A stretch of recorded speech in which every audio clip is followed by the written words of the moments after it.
Welcome my friends, I am doctor S Mondal. আমি calcarea phos নিয়ে details আলোচনা করছিলাম।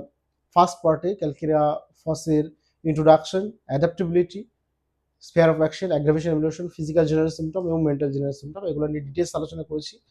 আজকে ক্যালকেরিয়া ফসের পার্টিকুলার সিমটম নিয়ে আলোচনা করব। Calcarea phos specially lean thin ইমাসেটের এবং ডার্ক কমপ্লেক্সনের একটা মেডিসিন, এবং অল ক্যালকেরিয়া আর ফ্যাটি এক্সেপ্ট দ্য ক্যালকেরিয়া ফস।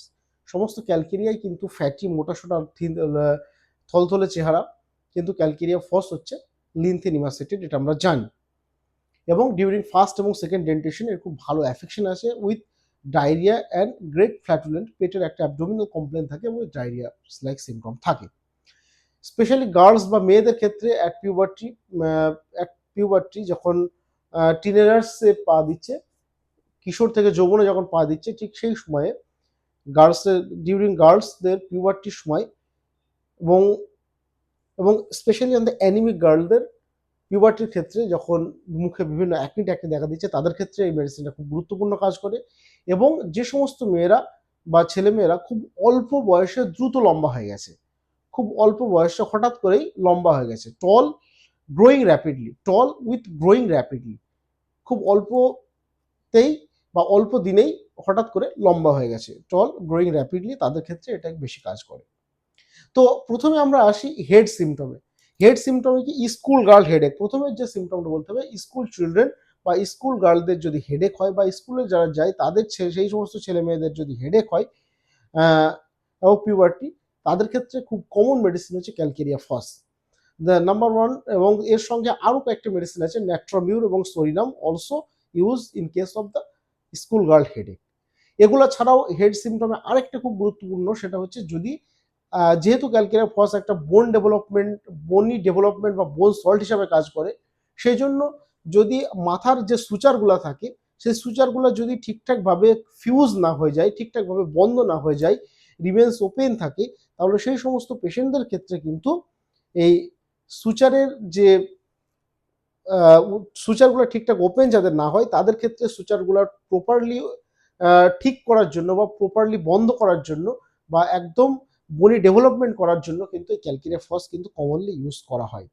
এবং র্যাকাইটিস এবং থিন ব্রিটেল, অনেক সময় কি হয়, ক্রেনিয়াল বোনস, মাথার যে হাড়গুলো সেগুলো সফট হয়ে যায়, ইন কেস অফ ক্যালকেরিয়া ফসদের পেশেন্টদের সেগুলো সফট হয়ে যায়, এবং থিন ব্রিটেল মাঝে মাঝে এতটাই নরম হয়ে যায়, র্যাকাইটিস এবং থিন ব্রিটেল ভেঙে যেতে পারে।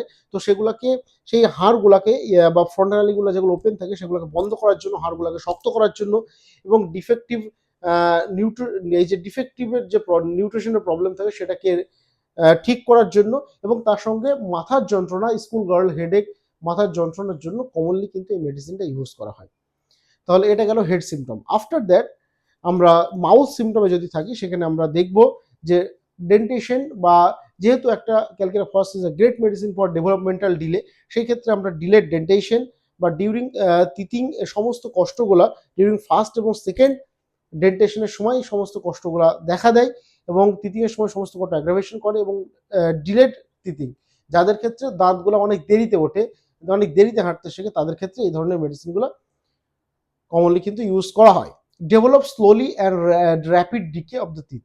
ডেভেলপ স্লোলি, দাঁতগুলো খুব আস্তে আস্তে উঠছে এবং দাঁতগুলো ক্ষয়ে যাচ্ছে, লাইক ক্রিওজোট, সেরকম নষ্ট হয়ে যাচ্ছে। এবং ডিকেড অফ দ্য টিথ, দাঁতে পোকা লেগে যাচ্ছে, নষ্ট হয়ে যাচ্ছে, লাইক ক্রিওজোটের মতো। যদি এরকম টাইপের সিমটম থাকে, সেক্ষেত্রে কিন্তু ক্যালকেরিয়া ফস খুব গুরুত্বপূর্ণ একটা ঔষধ। এবং এগুলো ছাড়াও যদি অ্যাডেনয়েড গ্রোথ থাকে, বা যেহেতু একটা ক্যালকেরিয়া ফস একটা গ্ল্যান্ডুলার মেডিসিন, তো সেই অ্যাডেনয়েড গ্রোথের ক্ষেত্রেও কিন্তু খুব কমনলি ইউজ করা হয়। অন স্টোমাক সিমটমে আমরা কি পাবো? স্টোমাক সিমটমে আমরা desire for the smoke meat, পোড়া মাংস, বেকন বা ফ্যাটি ফুড বা সল্টি ফুড, সেগুলো খেতে প্রচুর পেশেন্ট পছন্দ করে। এবং craving for the bacon, ham and salted or smoke meat. এবং পেশেন্টের প্রচুর পরিমাণে একটা গ্যাস্ট্রিক ডিস্টারবেন্সেস পেশেন্টের থাকে, প্রচুর পরিমাণে পেটে বায়ু জমছে, পেটে গ্যাস জমছে, এবং বিশেষ করে infant want to nurse all time and vomits easily. একটা milk intolerance like the aethusa cynapium. বাচ্চারা, একদম ছোট বাচ্চাগুলো সারাদিন মায়ের দুধ খেতে চায় এবং সারাদিন বমি করে, দুধ খাচ্ছে এবং বমি করছে, ঠিক এরকম টাইপের। ইনফ্যান্টস ওয়ান্ট টু নার্স, সবসময় দুধ খেতে যাচ্ছে এবং ভমিটস অ্যান্ড অল দ্য টাইম, বমি করে দিচ্ছে, এরকম টাইপের সিমটম যদি থাকে এবং প্রচুর পরিমাণে গ্যাস্ট্রিক ডিস্টারবেন্সেস থাকে, পেটে প্রচুর পরিমাণে গ্যাস জমছে, হজম ঠিকঠাক হচ্ছে না, হাত পা লিনথেনিমাসেটেড, বডি ডেভেলপমেন্ট ঠিকঠাক হয়নি, শরীর দুর্বল, র্যাকাইটিস, মেরাসমাস, কোয়াশিকর লাইক চিলড্রেন, তাদের ক্ষেত্রে এটা কমনলি কিন্তু প্রেসক্রিপশন করা হয়। এবং গ্যাস্ট্রিক যে ডিস্টারবেন্সেস তার সঙ্গে great hunger with thirst and flatulence, aethusa সাইনোপিয়ামে যেরকম থার্স্ট নেই কিন্তু ক্যালকেরিয়া ফসের একটা জল তেষ্টা আছে, প্রচুর জল তেষ্টা আছে, এবং অনেক সময় সাওয়ার ইরাকটেশন হলে বা টকটক ঢেকুর উঠলে কিছুটা রিলিফ হয়। অ্যাবডোমিনাল সিমটমের মধ্যে খুব ইম্পর্টেন্ট সেটা হচ্ছে যে at every attempt to eat colicky pain around the navel region, around the abdomen, around the navel region বা নাভির জায়গাতে একটা যন্ত্রণাও হয় বা পেন হয়, কলিকি পেন হয়, যখনই পেশেন্ট খেতে বসছে তখনই একটা pen, and every attempt to eat colicky pain around the abdomen, sunken and flabby, পেটটা মোটা জয়ঢাকের মতো, পেটের প্রচুর পরিমাণে গ্যাস জমে আছে এবং জয়ঢাকের মতো, এবং যখনই পেশেন্ট খেতে যাচ্ছে তখনই একটা কলিকি পেন হচ্ছে পেটের ভিতরে, cold soreness and around the naval, নাভির চারপাশে এরকম একটা যন্ত্রণা হচ্ছে, তাহলে সেই ক্ষেত্রেও কিন্তু ক্যালকেরিয়া ফস খুব গুরুত্বপূর্ণ মেডিসিন। এবং আরেকটা খুব গুরুত্বপূর্ণ কন্ডিশনে ক্যালকেরিয়া ফস ইউজ করা হয়, সেটা হচ্ছে oozing of the bloody fluid from the navel in case of infant. বাচ্চাদের ক্ষেত্রে অনেক সময় দেখা যায় যে নাভিটা ঠিকঠাকভাবে রিপেয়ার করেনি এবং নাভি যেটা কাটা হয় সেখান থেকে অনেক সময় রক্ত আসে, উজিং অফ দ্য ব্লাড, চুয়ে চুয়ে রক্ত পড়ছে, উজিং অফ দ্য ব্লাড। যদি বাচ্চাদের ক্ষেত্রে এরকম ভাবে চুইয়ে চুইয়ে রক্ত আসে, সেই ক্ষেত্রে কিন্তু ক্যালকেরিয়া ফস খুব কমনলি ইউজ করা হয়। যদি নাভি দিয়ে ইউরিন আসে, অনেক ক্ষেত্রে এটা অ্যাবনর্মাল কন্ডিশন, দেখা যায় যে নাভি দিয়ে অনেকে প্রস্রাব আসছে, নাভি দিয়ে ইউরিন আসছে, তো সেই সমস্ত পেশেন্টদের ক্ষেত্রে কিন্তু নাভি দিয়ে ইউরিন বা প্রস্রাব আসার কারণে সেই সমস্ত পেশেন্টদের ক্ষেত্রে কিন্তু হায়োসাইমাস ইউজ করা হয়। হায়োসাইমাস এই ক্ষেত্রে খুব এফেক্টিভ মেডিসিন। এ ধরনের পেশেন্ট আমি এখনো পর্যন্ত পাইনি বা ইউজ করিনি, কিন্তু আশা করছি যদি সিমটম সিমিলারিটি হয় অবশ্যই খুব ভালো কাজ করবে। এরপর আমরা চলে আসি দ্য স্টুল সিমটমে আমরা কি পাবো, যে ডায়রিয়া সিমটম ডিউরিং ফার্স্ট এবং সেকেন্ড ডেন্টেশনের সময় যদি পেশেন্টের ডায়রিয়া থাকে, এবং বিশেষ করে বিভিন্ন টাইপের জুসি বা সিডার ভিনিগার বা ডিউরিং ডেন্টেশন, বিভিন্ন রকমের ফ্রুটস বা সিডার ভিনিগার খাওয়ার পরে বা ডেন্টেশনের সময় পেশেন্টের যদি ডায়রিয়া হয়, এবং এবং ডায়রিয়ার সঙ্গে বিভিন্ন রকমের undigested particle, hot sputtering undigested with fetid flatus, undigested particle এবং ফিটেড প্ল্যাটাস, প্রচুর পরিমাণে গন্ধ, অফেন্সিভ ফ্ল্যাটাস যদি পাস আসে, হাইলি অফেন্সিভ ফ্ল্যাটাস যদি পাস হয়, সেই ক্ষেত্রেও কিন্তু এই মেডিসিনটা কিন্তু কমনলি ইউজ করা হয়। এরপরে fistula in ano alternative with chest symptom, আমরা এটা খুব পিকুলিয়ার একটা concomitant symptom, fistula in ano alternative with chest symptom, বুকের সিমটম বা চেস্ট সিমটমের সঙ্গে ফিস্চুলা ইন অ্যানো, পায়খানা দ্বারা ওখানে যে ফিস্চুলা থাকে সেটা অল্টারনেট করে, মানে কি কখনো দেখা যাচ্ছে ফিস্চুলা হচ্ছে, কখনো আবার চেস্ট ফিস্চুলাটা ভালো হয়ে গিয়ে চেস্টে কমপ্লেন হচ্ছে, কখনো চেস্ট সিমটম ভালো হয়ে গিয়ে ফিস্চুলা হচ্ছে, এরকম টাইপের অল্টারনেট যদি করে সেই ক্ষেত্রে ক্যালকেরিয়া ফস এবং বারবারিস ভালগারিস এই দুটো মেডিসিন কিন্তু কমনলি ইউজ করা হয়। এরপরে আমরা যদি চলে আসি ফিমেল সিমটম খুব ইম্পর্টেন্ট ক্যালকেরিয়া ফসের, মেন্সেস টু আর্লি, মাসিক কিন্তু আগেই শুরু হয়ে যাচ্ছে, এবং যখন আগে শুরু হচ্ছে তখন কিন্তু ব্লিডিংটা হচ্ছে ব্রাইট রেড, তখন কিন্তু, এবং excessive with bright red blood in girl, তখন মেয়েদের ক্ষেত্রে কিন্তু মেনস্ট্রুয়াল পিরিয়ড বা মাসিকটা যখন আগে শুরু হচ্ছে তখন প্রচুর পরিমাণে ডিসচার্জ হচ্ছে এবং সেটা ব্রাইট রেড ব্লাড, একদম লাল রক্ত এবং প্রচুর পরিমাণে হচ্ছে। কিন্তু যখনই পিরিয়ডসটা লেট হচ্ছে তখনই হচ্ছে ব্লাড হচ্ছে ডার্ক হচ্ছে এবং পরিমাণটা অনেকটাই কমে যাচ্ছে, বা প্রথমে ব্রাইট হচ্ছে তারপর ডার্ক হচ্ছে উইথ ভায়োলেন্ট ব্যাকএক। তাহলে কি বললাম, দুটো কন্ডিশন, যে যদি পিরিয়ডসটা আগে স্টার্ট হয়ে যায় নর্মালের থেকে তাহলে ব্রাইট রেড ব্লাড, আর যদি লেটে স্টার্ট হয় তাহলে হচ্ছে ডার্ক ব্লাড, বা অনেক সময় প্রথমে ডার্ক পরে ব্রাইট এরকম হতে পারে, এবং উইথ লাম্বোস্যাক্রাল পেন উইথ ব্যাকএক, কোমরে প্রচুর পরিমাণে যন্ত্রণা কিন্তু পেশেন্টের থাকে, পিরিয়ডসের সময় মাসিকের সময় প্রচুর পরিমাণে যন্ত্রণা থাকে।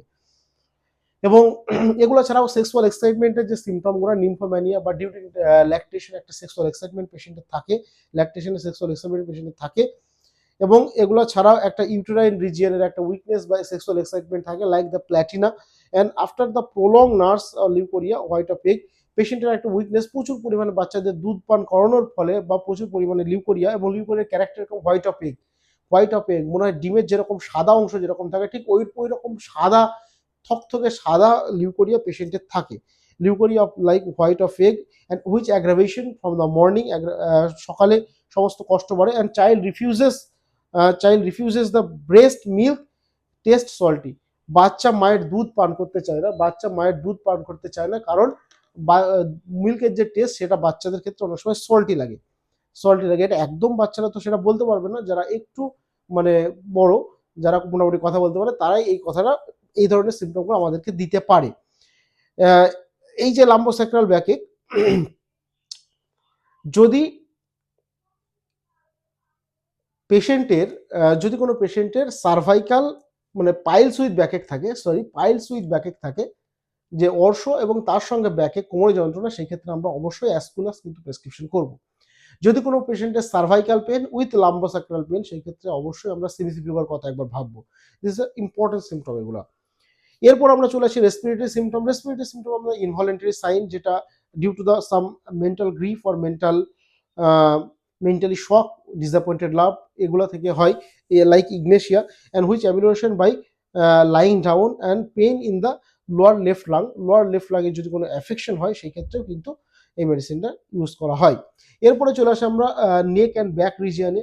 নেক এবং ব্যাক রিউমাটিক পেন একটা পেশেন্টের থাকে এবং can not hold the head up, মাথাটা উঁচু করে, শরীরটা এতটাই উইক, এতটাই দুর্বল, এতটাই বডি ডেভেলপমেন্ট পেশেন্টের হয়নি বা ডিলে ডেভেলপমেন্ট হয়েছে, সেই ক্ষেত্রে কিন্তু পেশেন্ট মাথাটা তুলে রাখতে পারে না, মাথাটা উঁচু করে রাখতে পারে না অ্যাব্রোটেনামের মতো, এটা কিন্তু মাথায় রাখতে হবে। এবং স্যাক্রোইলিয়াক সিম্ফাইসিস যদি হয়, বা লাম্বোস্যাক্রাল পেন এবং স্যাক্রোইলিয়াক সিম্ফাইসিস, বা স্যাক্রাম এবং লাম্বার যে ভার্টিব্রা সেগুলো ফিউশন হয়ে গেছে, জুড়ে গেছে, স্যাক্রোইলিয়াক সিম্ফাইসিস যদি হয়, এবং এই ধরনের ক্ষেত্রেও অ্যাসকুলাস খুব ভালো মেডিসিন। অ্যাসকুলাসের ক্ষেত্রে কি কি সিমটম থাকবে? ব্যাকএক উইথ পাইলস, কোমরের যন্ত্রণার সঙ্গে যদি পাইলসের প্রবলেম থাকে সেক্ষেত্রে এটা কিন্তু ইউজ করা হয়। এরপরে হচ্ছে এক্সট্রিমিটির সিমটম। এক্সট্রিমিটিতে কি কি পাবো? স্টিফনেস অ্যান্ড পেইন, এবং সব থেকে ইম্পর্টেন্ট সিমটম ক্যালকেরিয়া ফসের এক্সট্রিমিটিতে গ্রোয়িং পেন, রুমেটিক এবং গ্রোয়িং পেন, হাড়গুলা গ্রোথ হওয়ার জন্য যে যন্ত্রণা, সেটা কিন্তু ক্যালকেরিয়া ফসের পেশেন্টের মোস্ট কমনলি দেখা যায়। এবং এগুলা ছাড়াও একটা রিউমাটিজম দেখা যায়, যেটা স্প্রিং বা বসন্তকালে পেশেন্টের ঠিক হয়ে যাচ্ছে, আবার অটাম বা শরৎকালে কষ্ট চলে আসছে, রিটার্ন করছে। রিউমাটিজম ইজ ওয়েল ইন স্প্রিং, বসন্তকালে পেশেন্ট একদম সুস্থ, এবং রিটার্ন ইন অটাম শরৎকালে পেশেন্টের কষ্টগুলো আবার ফিরে আসে, এই ধরনের যদি কমপ্লেন থাকে। এবং spine weak disposed to the curvature to the left, মনে হচ্ছে কার্ভেচারটা লেফট সাইডে বেঁকে যাচ্ছে, বা কার্ভেচারটা আমাদের স্পাইনে যে কার্ভেচার সেটা বেঁকে যাচ্ছে। ডিসপোজড স্পাইন ইজ উইক, স্পাইনটা এতটাই দুর্বল, শিরদাঁড়া এতটাই দুর্বল যেন মনে হচ্ছে একদিকে বেঁকে যাচ্ছে। এই ধরনের সিমটম নিয়ে যদি আসে, অবশ্যই আমরা ক্যালকেরিয়া ফসের কথা একবার ভাববো। যদি আদার ক্যারেক্টারিস্টিক সিমটম সিমিলারিটি হয়, বা ক্যারেক্টারিস্টিক সিমটম যদি সিমিলার হয়। এর মডালিটি কি কি? মডালিটি কি কি আছে? মডালিটি ওয়ার্স তাহলে বললাম, ড্যাম্প থেকে বাড়ে, কোল্ড থেকে বাড়ে, চেঞ্জ অফ ওয়েদার থেকে বাড়ে, মেল্টিং স্নো থেকে বাড়ে, এবং অ্যামিউলেশন ফ্রম সামারে বাড়ে, সামার থেকে সমস্ত সিমটম কমে, স্প্রিং বসন্তকালে সমস্ত সিমটম কমে, ড্রাই এয়ার অ্যাটমসফিয়ারিক এয়ারে কমে, এবং লাইং ডাউনে কমে, ঘুমালে বা লাইং ডাউনে শুয়ে পড়লে সমস্ত কষ্ট একটু কমে যায়। এর কমপ্লিমেন্টারি ড্রাগ হিসাবে রুটা এবং হেপার সালফ ইউজ করা হয়। রুটা এবং হেপার সালফ খুব কম কমপ্লিমেন্টারি ড্রাগ, রুটা, হেপার সালফ এবং সাইলেশিয়া কমপ্লিমেন্টারি ড্রাগ। এবং আরেকটা খুব ইম্পর্টেন্ট সিমটম, যেটা ক্যালকেরিয়া ফসের না বললেই নয়, সেটা হচ্ছে যে নন ইউনিয়ন অফ বোন, যেখানে বডি ডেভেলপমেন্ট হয়নি, যেখানে ফ্র্যাকচার হয়েছে, এবং ফ্র্যাকচারের পরে প্রমোট ক্যালাস ফ্র্যাকচার হয়েছে, তার সেখানে ক্যালাস তৈরি করার জন্য বা বোনসটাকে আগের ফর্মে আনার জন্য সিম্পাইটাম এবং ক্যালকেরিয়া ফস কিন্তু কমনলি ইউজ করা হয়। বা যেখানে নন ইউনিয়ন অফ বোন হয়েছে, সেখানে সেই বোনটাকে ইউনিয়ন করার জন্য বা পরিপূর্ণ করার জন্য এর মেডিসিনটা ইউজ করা হয়। The lack of animal heat, এবং পেশেন্টরা অনেক chilly patient, lack of animal heat, যাদের শরীরে একটা চিলিনেস ভাব থাকে, ঠান্ডা ঠান্ডা ভাব থাকে, the lack of animal heat, এবং cold sweat and general coldness of the body, cold sweat, ঠান্ডা ঘাম, এবং জেনারেল কোল্ড, সারা শরীরে একটা কোল্ডনেস ভাব পেশেন্টের যদি থাকে, সেক্ষেত্রে কিন্তু এই ক্যালকেরিয়া ফস কিন্তু ইউজ করা হয়। তো এই গেল আমাদের ক্যালকেরিয়া ফস সম্পর্কে ডিটেলসে ডিসকাশন। আশা করছি কারো কোনো প্রবলেম থাকবে না, কারণ ক্যালকেরিয়া ফসের এই দুটো পার্টে আমি ক্যালকেরিয়া কার্বের introduction, sphere of action, modalities, physical general, mental general, এবং পার্টিকুলার সিমটম নিয়ে পুরো ডিটেলসে আলোচনা করেছি। এরপরেও এর সত্ত্বেও যদি আপনাদের কোনো কোয়েশ্চেন থাকে বা প্রশ্ন থাকে, আপনারা ভিডিওর কমেন্ট সেকশনে করুন, আমি তার যথাযথ বিজ্ঞানসম্মত অ্যান্সার দেওয়ার চেষ্টা করবো। Thank you everyone.